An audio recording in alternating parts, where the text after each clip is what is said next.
misalnya Anda tergantung kapasitas kita nih ya, tergantung kesiapan kita ya. Ah, Ketika memang kita perlu sada, perlu meningkatkan sada, kita perlu objek-objek khusus yang memang mengarah ke sana. Ya, artinya kita tahu kapasitas kita masih belum siap. Kita masih membanding-bandingkan, kita masih ya istilah Banten ya, kita masih mau dapetin karma baik sebanyak-banyaknya.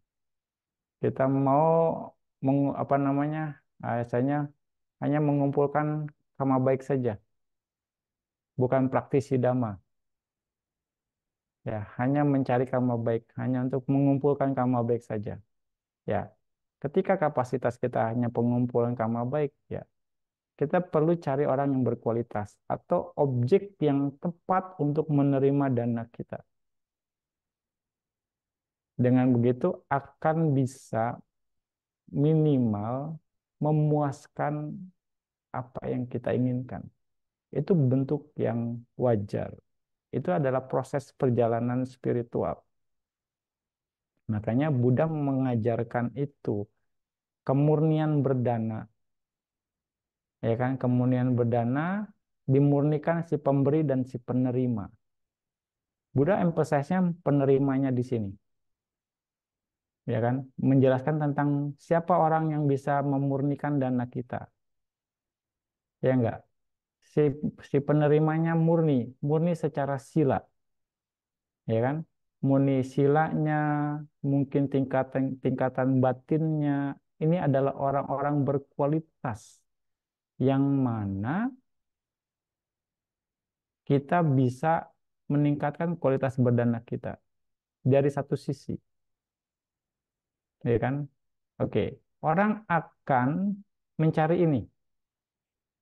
Kalau orang yang mengumpulkan kebajikan akan mencari ini, karena mereka menginginkan hal yang lebih. Ini wajar, ini proses yang normal. Karena untuk dengan harapan memenuhi kebutuhan dasar mereka,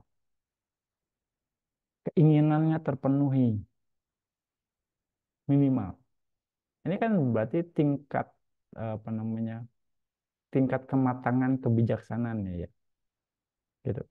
Lalu Buddha memberikan lagi petunjuk, nggak cuma penerimanya saja yang harus murni, tapi pemberinya pun harus murni. Anda yang harus jaga kualitas juga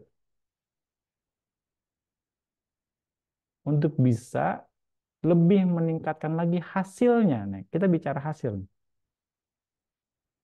hasil dari pemberian itu sendiri. Jadi double-double, kuadrat. Setelah Anda dapat penerimanya oke, lalu untuk lebih meningkatkan lagi, Anda harus jaga kualitas Anda. Berarti ada usaha Anda untuk mengatasi ini. Nah, ketika misalnya Anda sudah berkualitas nih, sila Anda oke, pikiran Anda terkendali, punya tingkatan-tingkatan konsentrasi. Lalu, walaupun tidak ada penerimanya, nggak masalah. Kemurnian ada di Anda minimal satu pihak, ya kan? Setiap kita tidak mungkin setiap saat bisa mendapatkan kondisi ideal untuk selalu ketemu si pemberi murni, si penerimanya murni terus gitu. Nggak mungkin kan? Sehingga pada akhirnya dengan mengerti keadaan ini, berarti bagaimana nih supaya tetap ada murninya, minimal satu pihak harus murni. Saya sebagai pemberinya harus berusaha meningkatkan kualitas batin supaya nilai berdana saja, nilai berdana saya lebih baik dari saya sendiri yang mengerjakan. Kondisi ideal saya nggak akan bisa dapat terus. Jadi dengan mengerti ini, akhirnya Anda meningkatkan kualitas batin Anda dengan berbuat baik, lalu Anda akan berbuat baik kepada siapapun karena Anda sudah pegang satu poin, pemberian Anda murni, Anda yang menjamin kemurniannya sendiri. Suatu hari ketika Anda tanpa disengaja ataupun disadari ataupun dengan disengaja bertemu dengan pemberi yang memang berkualitas, double-double Anda dapat. Nah itu, ditambah habit Anda yang membuat kualitasnya jadi bertambah lagi. Ketika Anda sudah tidak mempedulikan siapapun yang Anda danakan, saat itu Anda bisa dikatakan memupuk parami.